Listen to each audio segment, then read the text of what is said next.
तुम अपनी स्किन को इम्प्रूव करने के लिए expensive serum, skin care routine और काफ़ी सारे फेशियल ट्राई करते हो, बट व्हाट इफ मैं बोलूँ कि प्रॉब्लम इन सब में नहीं, तुम्हारी डेली हाइजीन हैबिट्स में है। बिकॉज़ ऐसी कुछ एवरीडे हैबिट्स हैं जो हमें बिल्कुल नॉर्मल और हाइजीनिक लगती है, बट एक्चुअली में वो इरिटेशन, ब्रेकआउट, डलनेस और क्लॉग्ड पोर्स को ट्रिगर कर सकती है। एंड ट्रस्ट मी, अननोइंगली मैं भी वही सब करती थी। So today I will be sharing 7 hygiene mistakes that I stopped doing for healthier looking skin. Plus कुछ प्रोडक्ट रिकमेंडेशंस जो तुम्हारे स्किन केयर रूटीन को और ज़्यादा ईज़ी बना सकते हैं। So let's get into it.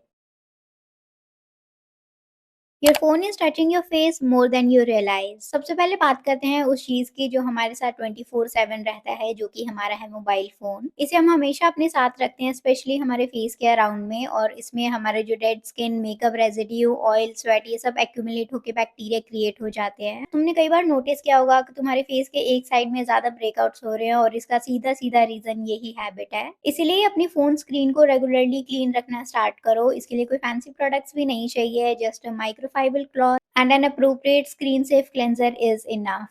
Clean skin doesn't mean squeaky clean skin. Next mistake is something I think most of us has done at a point of time. Over cleansing and over exfoliating. हम सबको ये लगता है कि हम जितनी बार face wash करेंगे, scrub use करेंगे या फिर स्ट्रॉन्ग एक्टिव्स यूज करेंगे, उतनी ही हमारी स्किन क्लियर होती जाएगी। But literally that's not how healthy skin works. Over cleansing skin barrier को इरिटेट कर सकता है, जिसकी वजह से ड्राइनेस, सेंसिटिविटी, रेडनेस और ब्रेकआउट्स और ज्यादा वर्स फील हो सकते हैं। So instead of washing your face 4 to 5 times a day, keep it very simple. Morning और नाइट दोनों में ही एक जेंटल क्लेंजर यूज करो। एक्सफोलिएशन यूजुअली वंस और twice a week is enough for many people, depending on the product and your skin.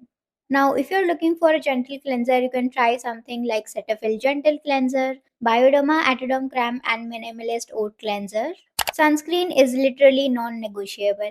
अगर आप mainly बाहर जाते हो तभी सनस्क्रीन यूज करते हो, तो सबसे पहले आपको यही हैबिट इंप्रूव करनी है, क्योंकि UV exposure and blue light हमारी पिगमेंटेशन, टैनिंग और स्किन एजिंग को और ज्यादा वर्स कर सकती है। Even on cloudy days UV radiation can still reach your skin, so using sunscreen is literally non negotiable. Simply अपने स्किन केयर रूटीन में लास्ट स्टेप सनस्क्रीन रखो and go for a broad spectrum SPF 50 protection sunscreen. अगर तुम confuse हो कि तुम्हें कौन सी sunscreen use करनी चाहिए, तो ये कुछ रिकमेंडेशंस हैं। My favourite, the face shop 3-in-1 sunscreen, Minimalist Light Blue SPF 50, the Dermaco Hyaluronic Sunscreen, and Skin 104 Sika Water Fit Sunscreen. Your pillowcase and face towel needs attention too.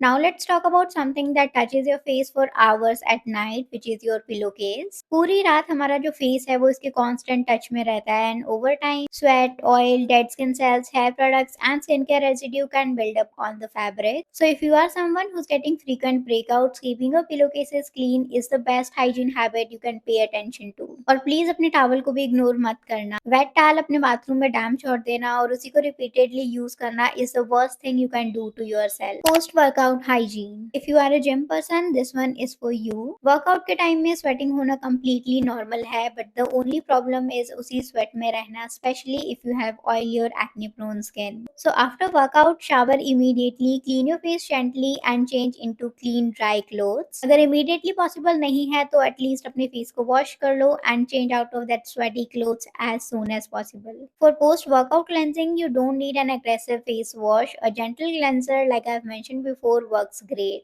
Not paying attention to your makeup brushes.